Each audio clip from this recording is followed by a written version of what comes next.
So one of the things that I stressed last time was the kind of the different ways that people worked, right? The factory requires a workforce to do, and let's see if I can actually find it in this mess of notes here.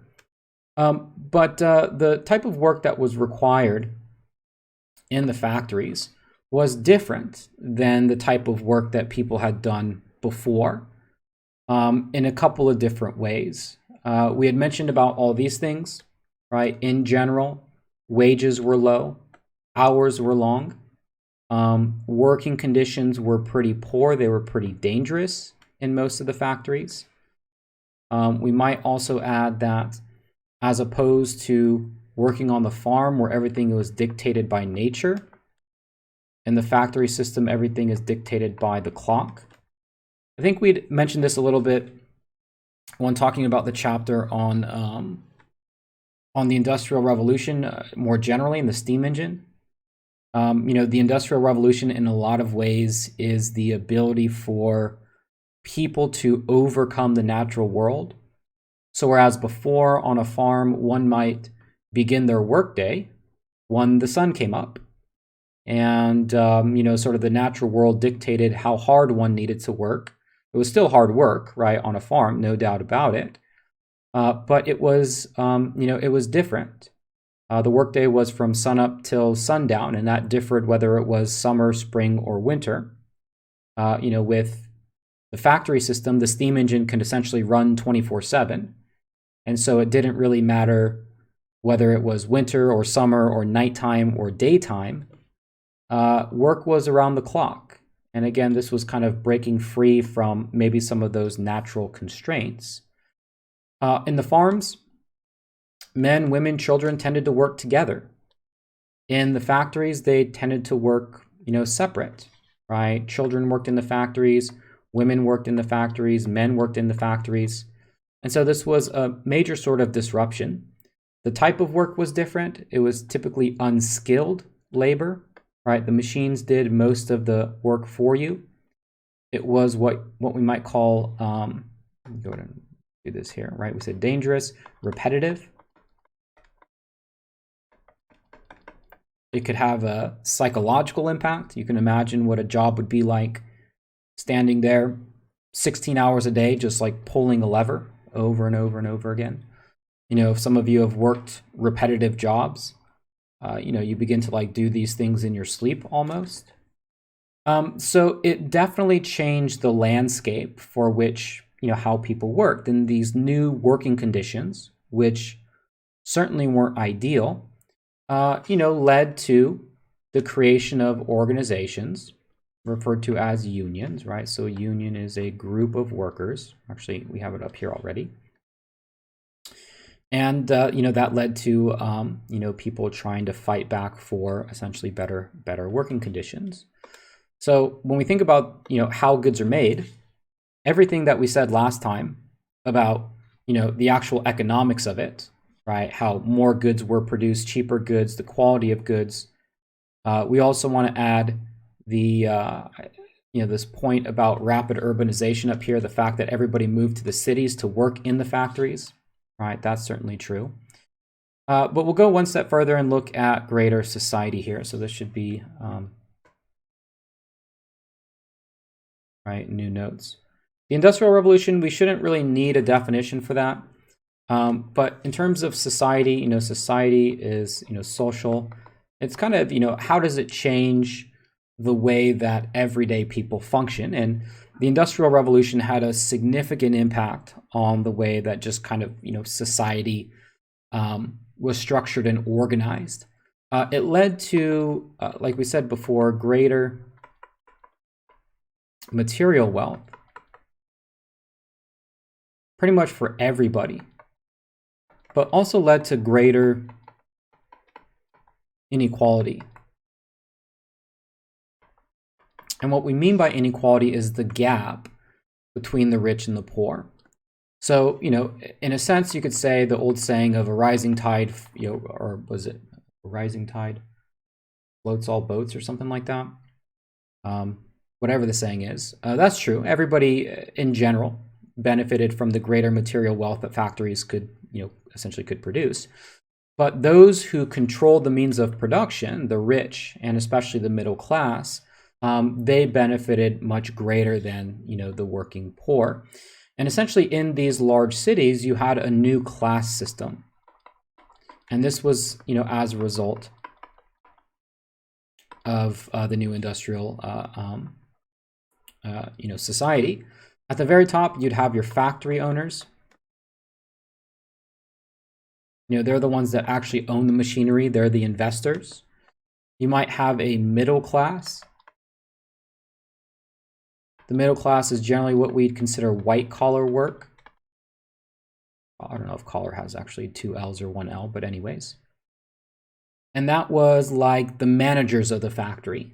White collar work is any type of work that doesn't require physical labor. That's kind of a good way to distinguish it. And, we might say that the wealth of the factory owners increased significantly, right? The wealth of the middle class maybe got, a little bit better. And then, of course, the working class, again, don't really own anything. They work for wages, essentially day to day. Yes, the material, the greater material wealth is affecting all these classes, but again, it's the, those that are on top that are kind of reaping most of the benefits here. And in these very large cities, you had this class system there. There were, mansions and an upper class. Then there were, sort of homes that were maybe a little bit nicer that belonged to the middle class. And then finally, the working class living in, apartments or some sort of temporary kind of dwellings. And what this presented was not necessarily a new problem, but a more visible problem. So it's not that it's not that poverty had ever existed before, but now it was concentrated primarily in urban areas. And a lot of the problems that were caused by urbanization. So when we think about urbanization, we talked about some of these things: overcrowding. We talked about things like disease, pollution, and in a lot of areas, it just, the logistics of it just weren't there to support the massive influx of people that moved into these particular areas. And a lot of these problems you also saw in the cities included things like pollution, where I said pollution, poverty, crime, right?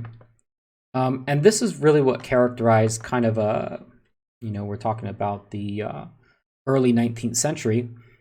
This is what characterized a lot of these various urban areas. And it was the urban poor who, in some ways, suffered the most from a lot of these things, lacking the resources.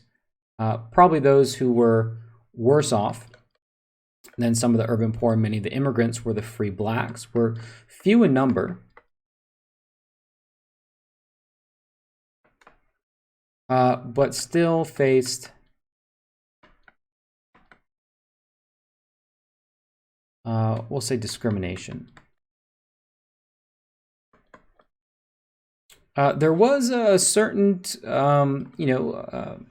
group of free blacks that lived in the United States who had, maybe been former slaves, maybe they hadn't been former slaves.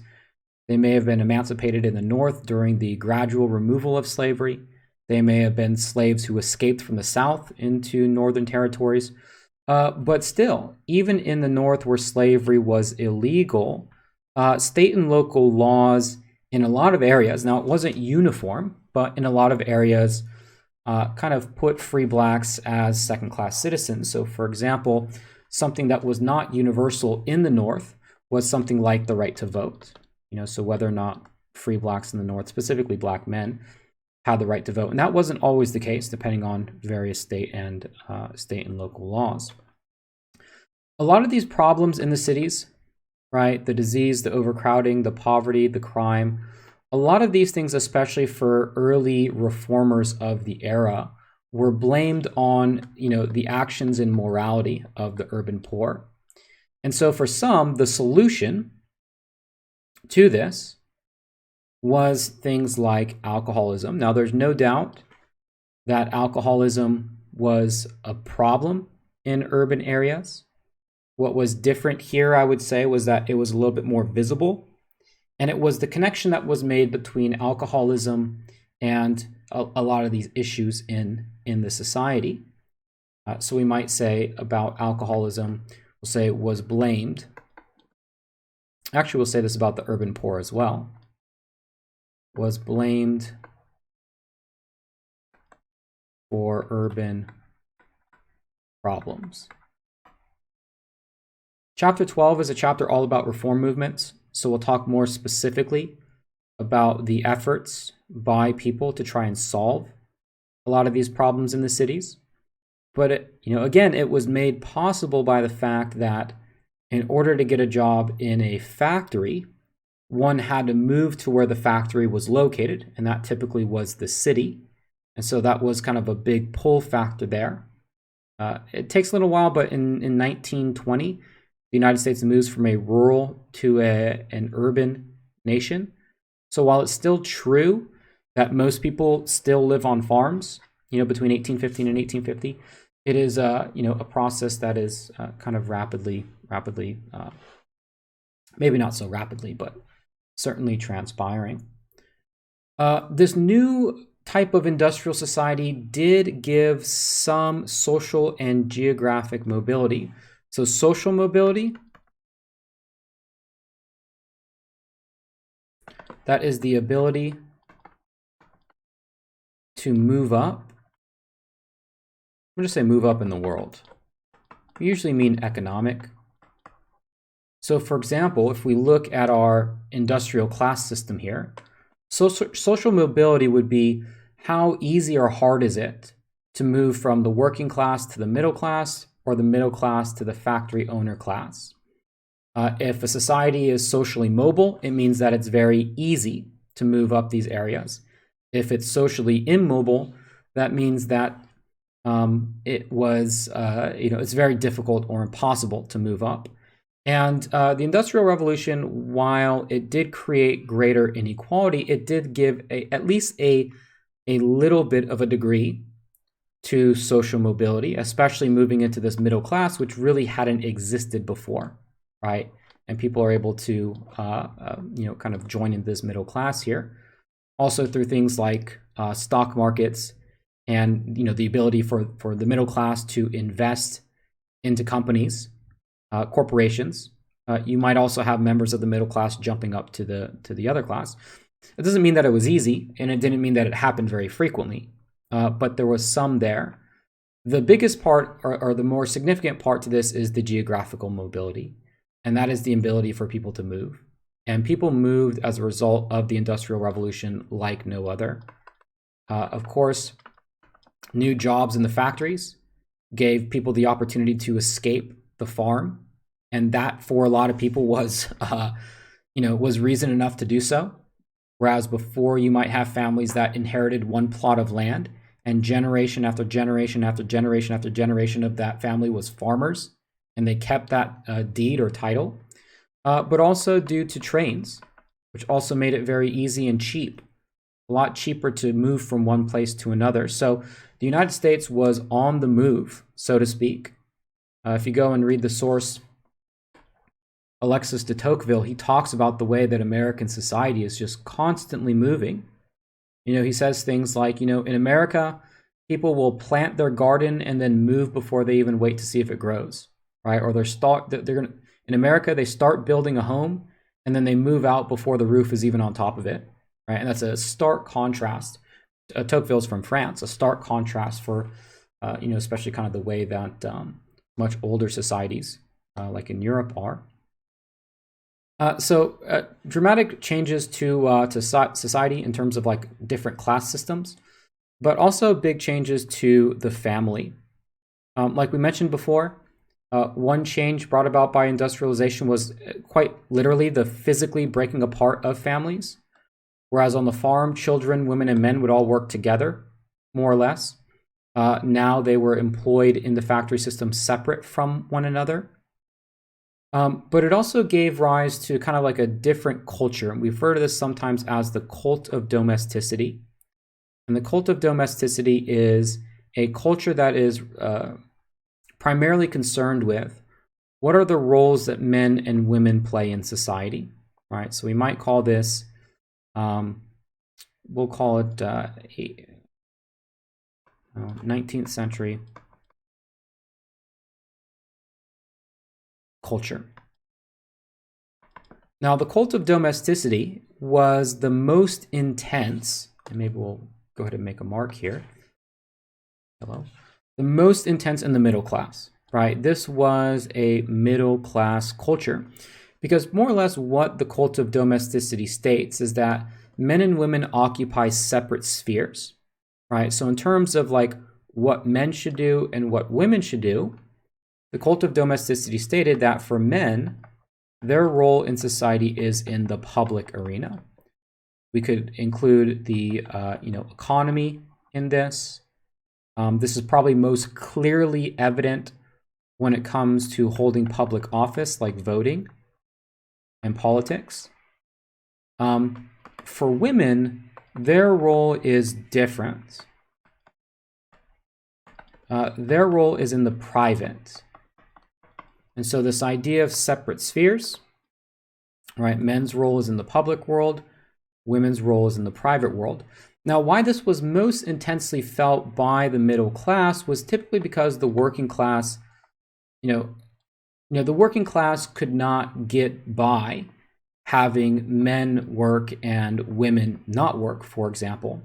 So in a working class family, men, women, and children were all engaged in some way, shape, or form in the public arena, even if things like the right to vote or the right to hold office were still denied by women in that area, whereas men did have the right to vote. So that would be one difference there. And this was somewhat also not the case for many farm families, right? So for example, when you look at children, women, and men on the farm, generally speaking, they all did the same type of work. And even if it didn't allow for a working class family to, have a, we might say private / domestic. We also add to this that it was also kind of it was also said that, for example, because there's so many problems with urbanization, the public world tends to be more corrupt. And the domestic world tends to be kind of more, you might say, pure, or at least morally pure. Women in this system were definitely the keepers of morality, as they said. This is a good image here, kind of depicting what a typical, stereotypical middle-class family should look like, right here. Kind of get a feel for it.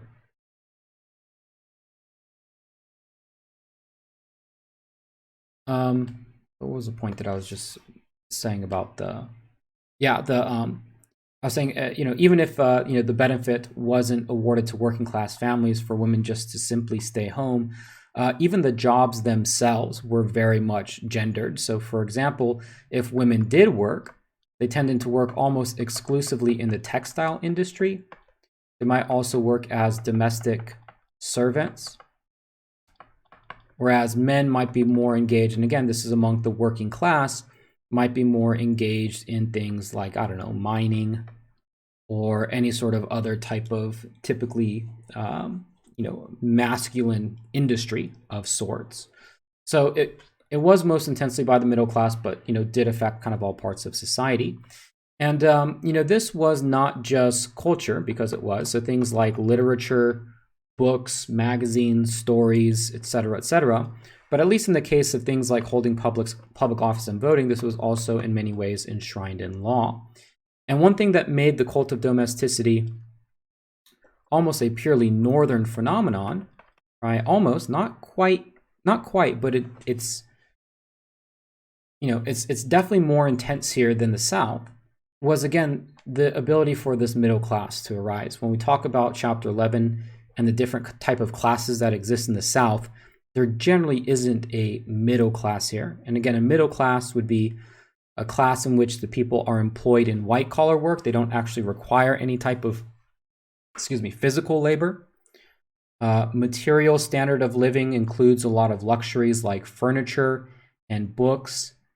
Usually ownership of a house is a good indication of the middle class as opposed to rentership or tenant. And various sort of other possessions as well. And so because of things like the railroad, telegraphs, the culture of the North was in a lot of ways shared. I mean, this was in a sense like an American culture, because people in the North were, and we'll go back to this point that we made here. When we look at the way in which railroads are sort of outlined in the North, you could see how people in the North are moving back and forth. They're sharing ideas. They're sharing information. This generally becomes like a Northern culture more broadly, whereas in the South, there is a Southern culture, but culture is a lot more local. One good example of this, when we get to the time of the Civil War, is that, in the North, there's a certain sense of being an American, right? That sense is a lot more intense. It's a lot more profound. Whereas in the South, the feeling is more of like, I'm a Virginian, or I'm a Georgian, or, I'm a Floridian, or wherever you're from, right? It's much more local in that sense. Another ability for the middle class was to engage in leisure. Your textbook talks a little bit about leisure. I just wanted to make sure that everyone was familiar with this term, a minstrel show. This was just one among the many different ways that Northerners entertained themselves. A minstrel show is where blackface is when a white person paints their face black. Blackface actors perform. All right, so if you haven't heard of that term before, minstrel shows, and typically what they involved was, again, white actors painting their faces black, and then typically doing various performances, talent shows of sorts that would oftentimes stereotype African Americans and blacks in the North. It was probably the only mass exposure that many white Northern audiences received, but at the same time did reinforce various negative stereotypes. Again, there are, like I said, there were other various forms of leisure. Reading was a popular form. Theater in general, not necessarily minstrel shows, but that's generally a good term to be familiar with if you haven't heard it before.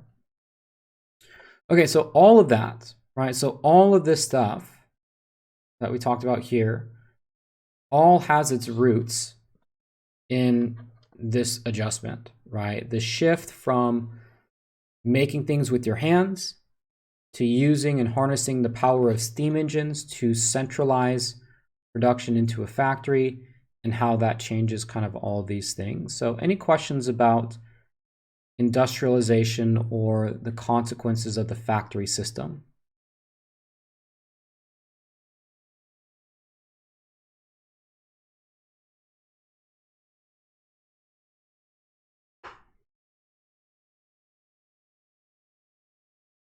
Okay, so I think we're good to go then. Okay, the last major change is in farming. I could have sworn that your textbook mentioned this. I just went back and reviewed it again, and I don't know, maybe I'm dealing with a different edition, or maybe I just missed it. But the transformation that takes place to farming, again, we're roughly looking at the years between 1815 and 1850, is sometimes referred to, and again, I couldn't locate this in the book when I looked the other day, but I might be missing it, is the market revolution, which is a good term to be familiar with. It's a little bit like the Industrial Revolution, but it's very specific to the United States.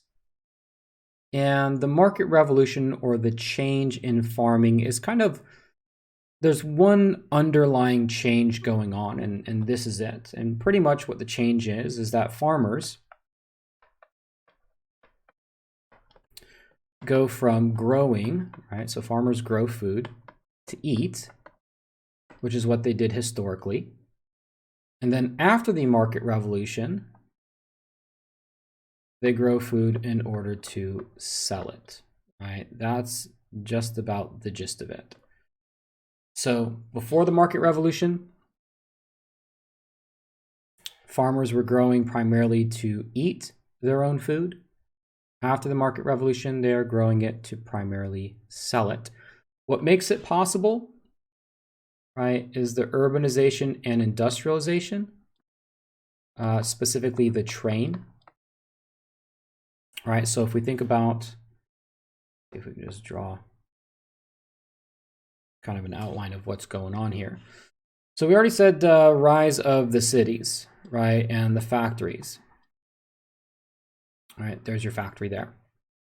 Now these factories are producing goods at a, again, an exponential rate. The ability for factories to produce cheap goods, quantity of goods, really was, profound. Meanwhile, farmers who had mostly lived by themselves, right, the pitchfork, they lived a pretty miserable, well, I shouldn't say miserable, but, materially life was not good for independent farmers. They typically lived in one-room houses made out of mud. Every single winter, they grew food in order to try and survive. Things like infant mortality was very high. Disease rates were really high. And there was really a sort of sense that you were living on like the brink of existence, right? Every single winter, it was a risk as to whether or not your various crops would sell, or sorry, not sell, your crops would grow, and whether or not you would simply starve to death. Families were very, very, very large. Women had a lot of children because for each child that you could have, that meant more people to help work on the farm. And not a lot of material possessions. So for example, most farmers typically had maybe like 2 pairs of clothing, a pair of Sunday clothes if they were lucky. Families slept in the same bed, didn't have any like utensils to eat with, and did a little bit of everything, because if one crop failed, then that could be disaster. So let's see, actually, what do I have actually written up here? Not anything. So we might just say, and we'll just take a few notes of what's going on here. All right, so farmers, right, before the market revolution, we might say low standard of living.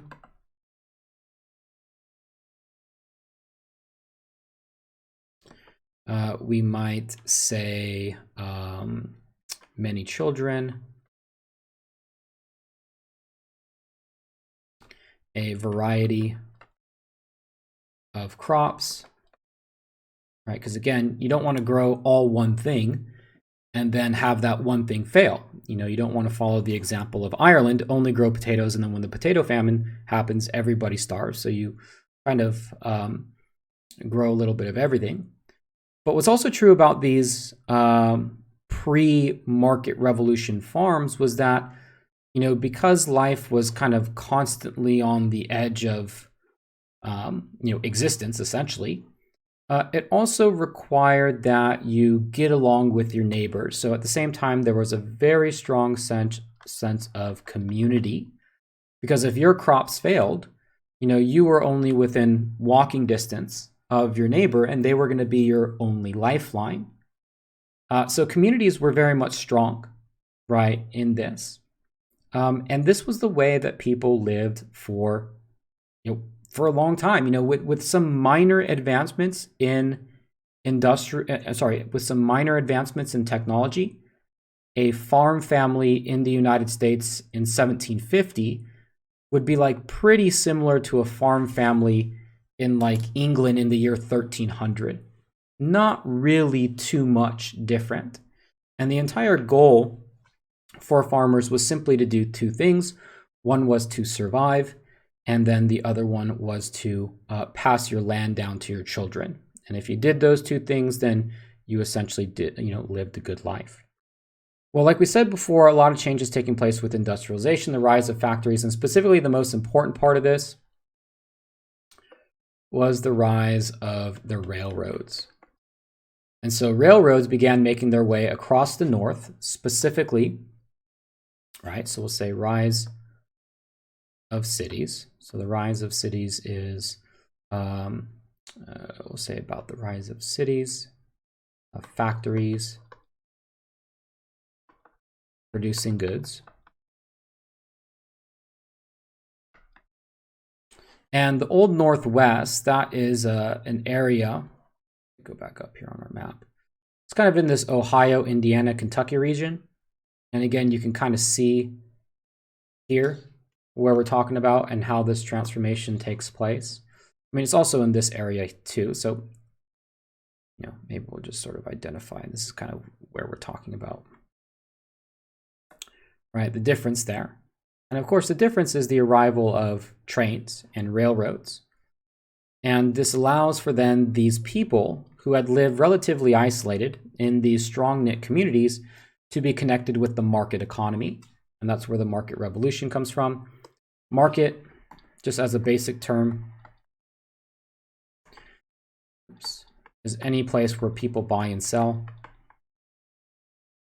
And as these railroads begin their construction throughout the Northwest and Old Northwest, they're bringing commodities and they're bringing goods, they're bringing luxuries, they're bringing cheap clothing, cheap shoes, cheap furniture, a lot of things that farmers could never dream of having before. And so the farmers want this stuff, and so in order to get those things, they need money. And for farmers to get money, they're going to sell the only thing that they have, and that, of course, is food. So trains work as kind of a one-way street. And so farmers in the rural parts of the country grow food, put it on the train, send it to the factories, or send the food to the cities, I should say. The cities with factories make manufactured goods, send it out to the farmers, and the farmers buy them. And so this market revolution really is kind of the way that Americans, right, and by this we mostly mean in the North, buy and sell from each other, which it really didn't happen before, right? And so this leads to much different ways of living, right? So once farmers start selling their food and buying products, things change. The standard of living becomes much higher, right? People can afford to have much more in terms of material goods, right? So we might look at one thing and say, the material goods are better. But another thing we could point to is things like health. People start living longer. Disease is less of an issue. It gets so good that farmers don't have to eat the own food that they grow. They can simply just buy food from other areas. Instead of having many children, fewer children. I think the average goes from about 7 to 5, which is still probably a lot by today's standards, but not back then. Instead of growing a variety of crops, after the market revolution, one crop. And that has to be some sort of the farmer has to specialize in that. Because one thing that's changed as a result of this market revolution is that now things are competitive. You're not simply just growing to feed yourself, but you're growing in order to try and sell at the best price. And so that means that you need to have, let's just take we'll use livestock, because livestock was also something on farms, right? Pork or pigs or something like that. You want to be the biggest, baddest pig farmer in the North, because if you can produce the best quality pigs and you can do it for a cheap price, then everybody's going to buy from you. But if the quality of your good is not good enough, if it's too expensive, then people are going to buy from your competitors. And so it goes from, again, kind of a a lifestyle where survival is the question to a lifestyle where it's, where you're competitive. And, can a farmer be competitive and trying to do everything at once? And the answer is pretty much no. So this is why farmers have to go from many crops just to one single crop and try to be the best there. It also requires more in terms of things like tools and fertilizer. Again, these things would be required if one were to remain competitive, right, in these areas. One of these tools was the McCormick Reaper. So we'll just call this an agricultural tool. Here you see the Reaper. I think the Reaper, it harvests grain, I think is what it does. But if you were a grain producer and you didn't have this Reaper, there'd be no way that you could compete and your farm would go out of business. So tools like that sometimes, I don't know if your book mentions it, but the John Deere steel plow is also another thing that you pretty much were required to invest in. And, these things led to more competitive enterprises. This transition also meant that your community was, no longer really a community anymore. Before the market revolution, your neighbor was your friend. They were your lifeline. Now they're your competition, and you'll do whatever you can in order to try and, outproduce them, right? Essentially put them out of business. And this transition too, we might also say, also mirrors a lot of the same characteristics with what happened up here with the middle class. So for example, among market farmers, the cult of domesticity was a lot more prevalent. The gendered division of labor, where again on independent farms, men, women, and children tend to work together.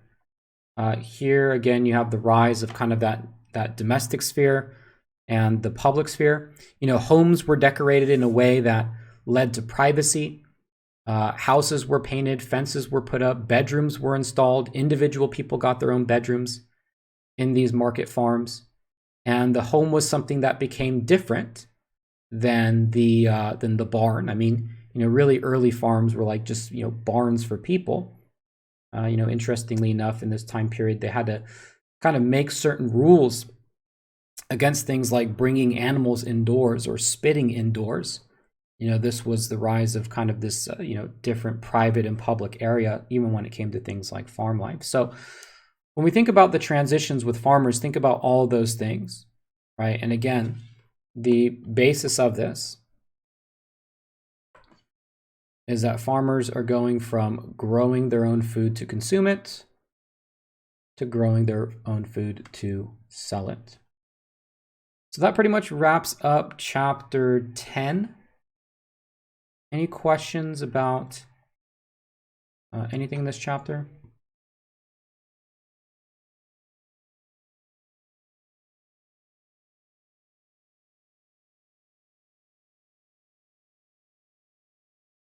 Okay.